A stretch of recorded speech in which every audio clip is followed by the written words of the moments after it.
My name is Dorothy Lander, and I'm the co-publisher of the Healing Arts Press, HARP Publishing the People's Press. We're headquartered in Nova Scotia. And I submitted the cover art on 2 HARP books to the competition for the 6th John Ruskin Prize. Why? Because they both resonate with this year's theme of seeing the unseen, hearing the unspoken. And here I'm going to hold up the entries here. I entered both back and front of Laura Elliott's book, The Ghost of Catharine Parr Traill. This is the front. This is the back, and the back has Corinne Smoke's illustration, and all of the design, all of the gold edging, and the front with the understory of pearls and pebbles were done by Kathy Lynn. You're going to meet all of these people soon. And then the second entry was Corinne Smoke's illustration of All My Relations. You can see it all.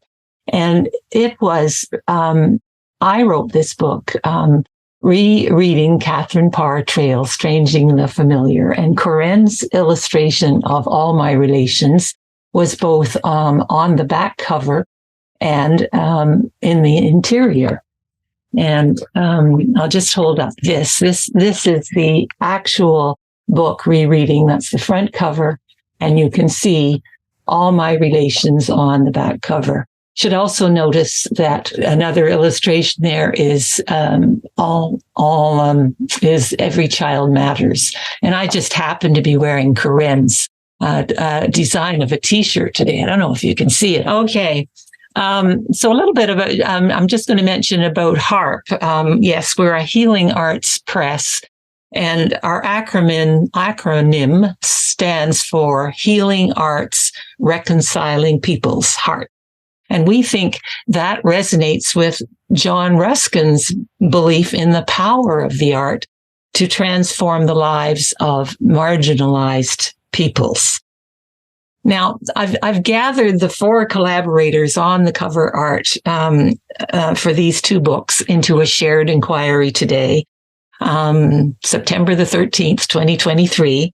And our shared inquiry is going to be into the seeing the unseen and hearing the unspoken as it comes through in this artwork. So the authors are me, Dorothy Lander, and Laura Elliott. And the cover artists are Corinne Smoke and Kathy Lynn. Laura Elliott's the author of The Ghost of Catharine Parr Traill, and she received a first edition of Pearls and Pebbles from her husband Blair upon release of her book in July of this year. Pearls and Pebbles was published in 1894. First edition, right, Laura? I think 1894. It is a first edition. First edition, wow. And Kathy Lynn surfaced that front cover, and it now shows on the front cover of The Ghost of Catharine Parr Traill. That was a kind of a tricky little business, which I think Kathy will tell us about a little bit later. The competition wasn't the first time that we made connection between Corinne's artwork on the 2 HARP works about Catharine Parr Traill. So I'm just going to show you a picture of us in Lakefield in July. Exact same two pictures. The back cover. I don't know if you see it. Back cover and front cover. That's Corinne's artwork, and there are a lot of connections between the 2 books. The uniting theme of the 2 books and Corinne Smoke's artwork it really reflects the calls to action from the 2015 report of the Truth and Reconciliation Commission, all of which demand a commitment to seeing the unseen and hearing the unspoken. I've talked enough. I want to go to our artist and just have you just briefly introduce yourself and can make your connection to the artwork in our submission to the John Ruskin Prize. Hello, I'm Laura Elliott. I am the author of The Ghost of Catharine Parr Traill, An Ancestor's Guide to Wellbeing. And I feel like privileged that these two women's incredible artwork grace the pages of the book. I think the book, of course, I love the words on the inside, but I think the covers speak to the audience in really powerful ways that I'm hearing from all people from all walks of life and genders and backgrounds. So it's a pleasure to see both of you on this call today, and I can't wait to elaborate more on my thoughts. Corinne. Anin Bojo, Zungade Ko Indigenous-Settler, Alderville, Nujabak. My name is Catharine Smoke. I'm from Alderville First Nation. I'm a Chisage Anishinaabe Ojibwe woman, and I designed the back cover of the Ghost of Catharine Parr Traill, and I also feel very privileged to be among these women here today. And Kathy Lynn. Hi, I was so happy to get this project, and then exciting to study about the book and then the element. At the beginning, like Dorothy told me, what's the concept about the whole cover and things, and I do some marketing research, and I choose the graphic, the frame design, and make it all the design tied together. This is a definitely really interesting project for doing. So I'm just going to give a little more background on the inspiration for the cover art of the two harp books. And I'd say Corinne Smoke's digital painting of Indigenous-Settler engagement. That's kind of a shorthand of the back cover of The Ghost of Catharine Parr Traill, written by Laura Elliott. And Kathy Lynn's cover design is a digital representation of a 19th century hardcover book, similar to both Catharine Parr Traill's book and John Ruskin books. And note particularly the gold borders. And I didn't know too much about John Ruskin before this competition came up, but I looked up his writing. So here's John Ruskin's 5 volumes of modern painters written in the 19th century. You see all the gold on that. And I looked up to see, so six volumes of his copy, and they're available online for almost $4,000 American. So, rereading Catharine Parr Traill, which I wrote, was released in September 2022, and it features Corinne Smoke's illustrations, All My Relations, in the text and on the back cover. And I just because of this competition, I want to mention that Catharine Parr Traill, 1802 to 1899, is a contemporary of John Ruskin, who lived 1819 to 1900.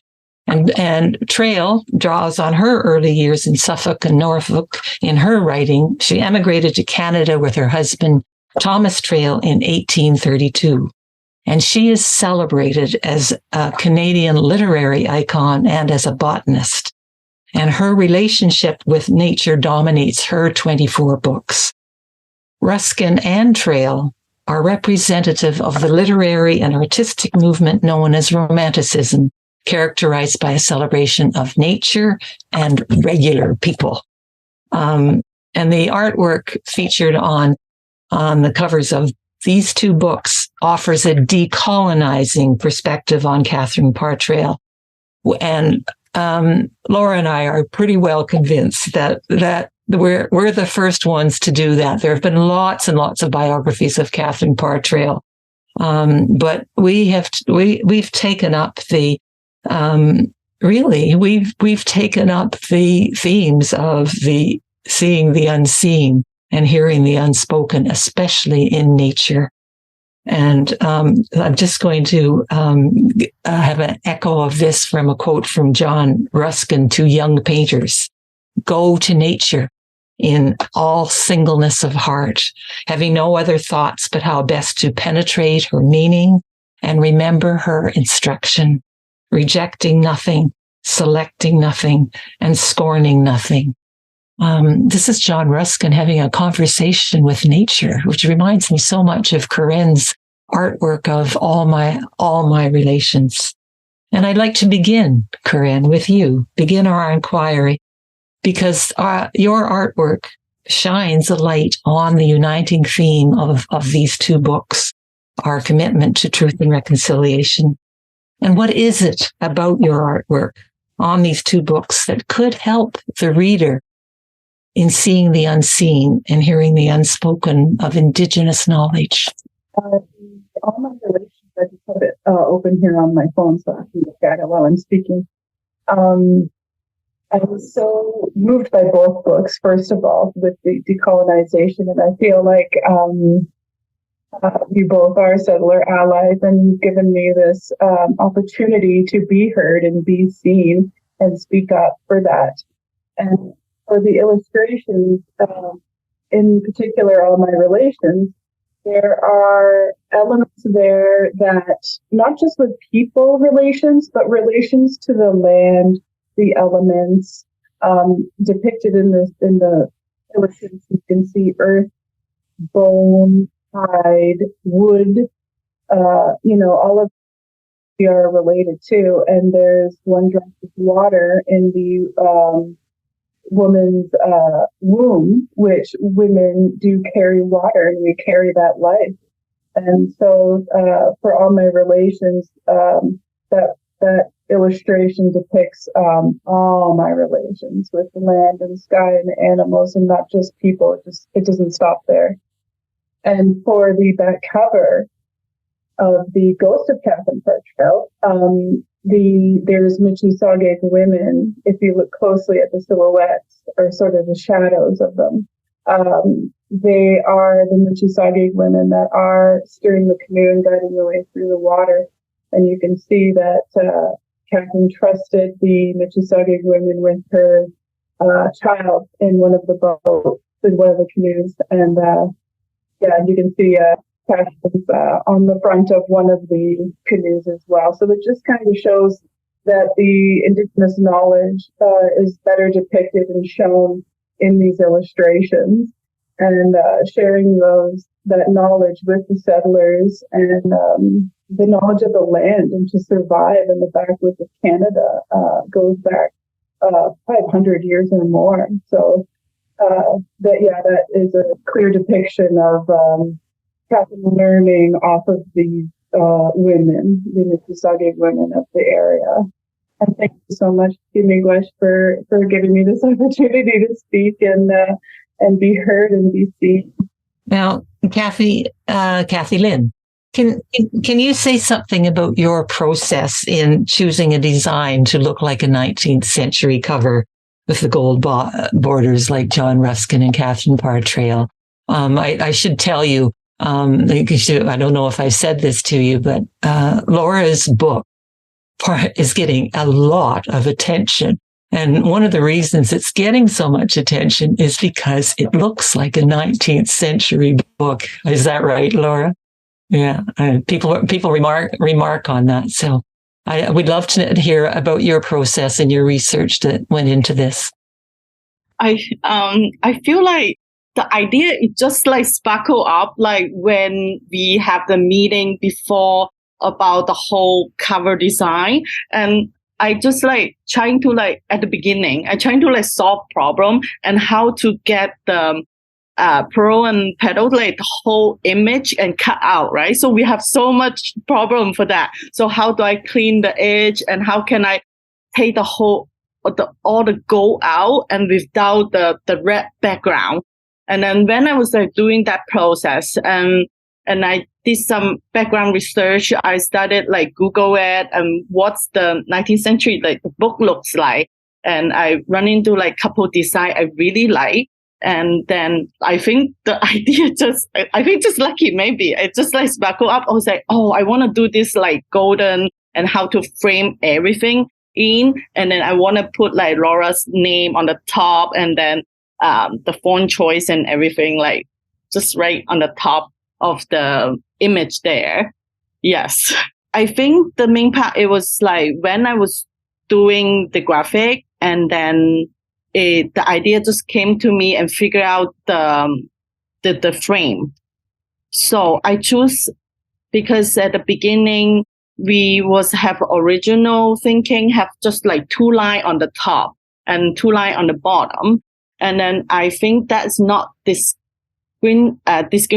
enough for the whole cover image. So I want to do a design. It's not too complicated. I don't want to take out the focal point of the image in the middle. So I made the 4 corner have the pattern, but the rest, the ball, like all the ball frame around it. I think that was my design process. Beautiful. Yeah. I think everything else, it's all like the back cover art, it's beautiful. And then of course, like everything, it's good. And I just tie everything together and that's it. Now back to you, Laura. Now you've been the one that have been appreciating Kathy's cover design and Corinne's interpretation of Elder Maurice Switzer's testimonial on the about the Mississauga mothers. And so how did let's begin. How did Kathy's cover design of a 19th century hardcover, how does it develop the metaphor of pearls and pebbles? I think, Kathy, you talk about pulling out this image, right? Like this image here to be the central focus of the cover of the book. And it meant so much to me because it's so Catharine Parr Traill, right? Connection to nature, water, land. And then we'll learn also that that's a very important connection with the Mississauga women as well, that connection with earth that she had and that her neighbors had as well. So you pulling this out onto my book cover, and this is by far my favorite Catharine Parr Traill book, Pearls and Pebbles. She wrote it near the end of her life. It reads as meditations of nature and just a life lived steeped in the natural world, which is something I think we will contribute to all of our well-being in really profound ways. We spend so much time immersed in technology, especially our young people, right? So, and as the next generation comes up, these powerful images of connection with Earth will only become more important. And this is a piece of education I wanted to get through in the book, and that I think comes out in both of your works on both sides of the book. This very deep, important, inspired connection to women and the natural world. And I think, like we bring it all together, like with childbirth, right? And Corinne said, like, that guiding and the steering of the canoe and the women entrusting Catherine with their child, like this all comes together into the natural world and how we, I think, are represented as women and the important role that we play in, child rearing, and also the amazing work we do out in the world outside of child rearing. It all is connected to me, and I think we're seeing the unseen in a lot of, or maybe the forgotten, seeing the forgotten or those things we don't speak about, but that we must, as part of Truth and Reconciliation, for example. And it's on these covers. It's there and it's beautiful. So I'm honored. Thank you. So my motivation in submitting the cover art from the 2 Heart books, it arose from recognizing just how they serve to see the unseen and to hear the unspoken, and which is so central to the Truth and Reconciliation process and the calls to action. Corinne and I have had this conversation. Corinne gave a very detailed interpretation of all my relations, and we are all related. It crosses many Indigenous peoples. Like I hear all my relations in Mi'kmaq, in Nova Scotia, in Mi'kmaq, where I live. It's Umsit Nokama. And Corinne, how do you say all my relations in Anishinaabe? I apologize, I'm still learning the language. Yeah. Anyway, it's part of the Anishinaabe language as well. So, so when I first saw All My Relations that Corinne had put together, my interpretation was, in rereading Catharine Parr Traill, I am rereading Catharine Parr Traill's work of Canadian fiction, the first work of Canadian children's fiction called Canadian Crusoes. And in that book, Canadian Crusoes, there is a Mohawk girl named Indiana who rescues 3 settler children in the backwoods of Canada.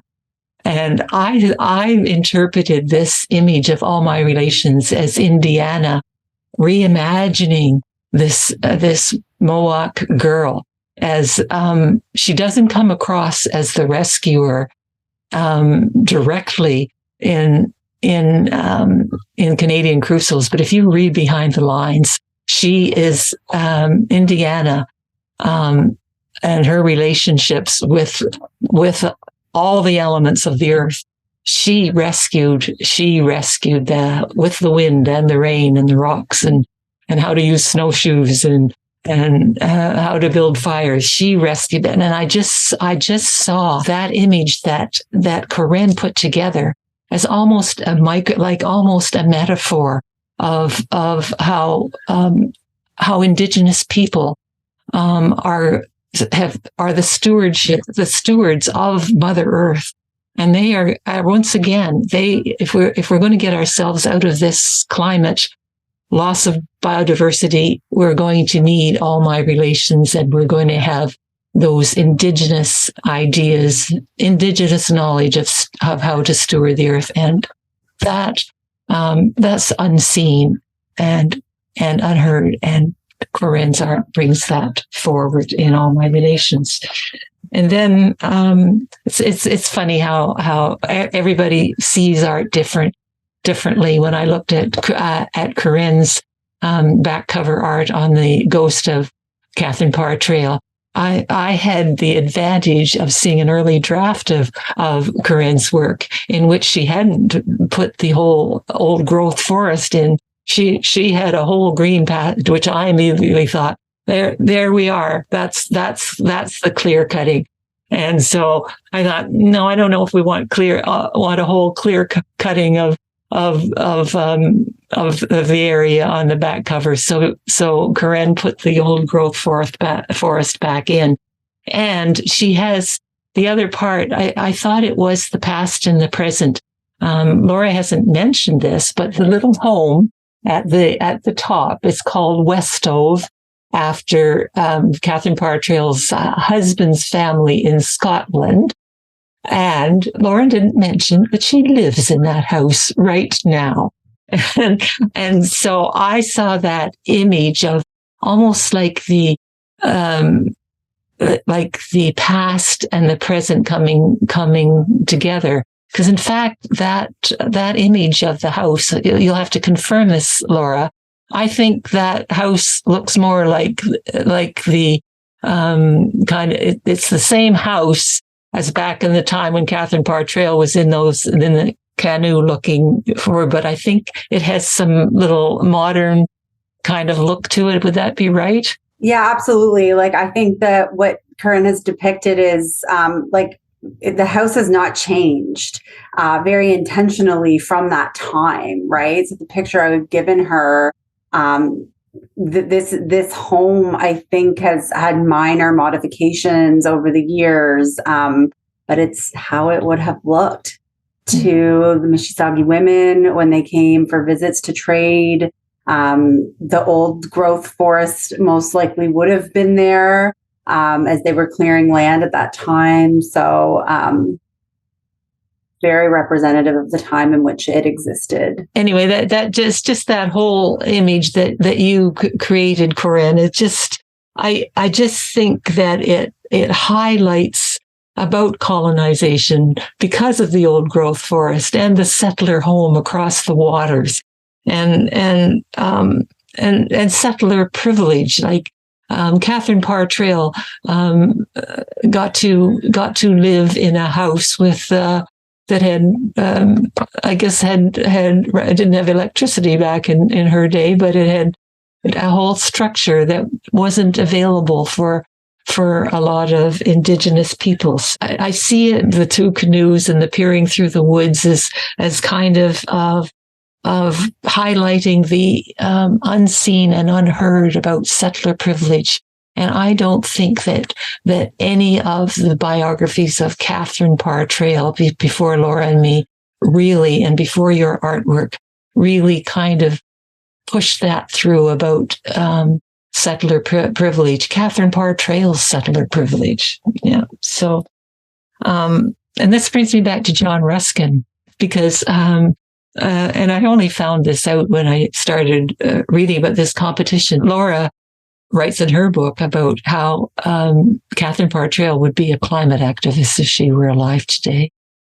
And I've said in my book, with Corinne's illustration, Catharine Parr Traill would be wearing an Every Child Matters T-shirt today. Well, John Ruskin was a pioneering climate activist too. And he foresaw global warming, and he inspired the national parks movement in England. I don't suppose they may have even known about each other, but I sort of see them as John Ruskin and Catharine Parr Traill as, even in their time, pointing to the unseen and the unheard Indigenous knowledge about stewardship of the land, and the importance of Indigenous knowledge as a counteracting force to civilization and the Industrial Revolution and the loss of our wilderness places that we're witnessing today. So I won't go on too much longer, but I want to. That's all I have to say. But if anything that any of us has said sparked anything that strikes you that we missed out on saying, or that you would like to add, this is your chance. Kanagana is Anishinaabe for all my relations. Kanagana. I think it's important to mention, like when we're thinking of the theme of seeing the unseen and hearing the unspoken, how important it was when I was writing this book to like bring these stories back to the fore for my generation, to tackle really hard questions of our day, like supporting our well-being, like reconciling with the Mississauga people where we live here, but Indigenous populations all over Canada, because there's work to do. And I thought this was such an important opportunity. And I think it's shown in the cover work for this book and your book, Dorothy, the work we have to do and how we've merely skimmed the surface. But I so value this theme of seeing the unseen, because I think that resonates so deeply with the work we're doing. And as an educator for, 2 decades now, how important it is to get these stories of truth, but also these stories of Indigenous excellence out into our schools, out with our young people, our next generation, the stories of Catharine, yes, but also the neighbors who kept her alive, and how both groups can contribute to girls' and everyone's well-being as we try to tackle climate change and future pandemics and addiction to technology. There's so much to learn, Dorothy, and you've hit on this a number of times. We need to look to our Indigenous folk in Canada and all over the world and get back to the ways of the land and to respecting the land and Turtle Island here in Canada, right? If we can't, then we continue on the same path. So these are big issues that extend far beyond this call we're on and the books that we write. And I think it's important to consider the work that we do for this prize because of that, because it's bigger than us and it's bigger than the covers and it's bigger than what I write. But it's so important for us to talk about it because of that. Beautiful. Well, I think that's a very good close to our conversation. And I'm sure that when this video comes out, it will be very obvious. But Isn't it remarkable that we four women represent different generations, different cultures, and here we are having a dialogue about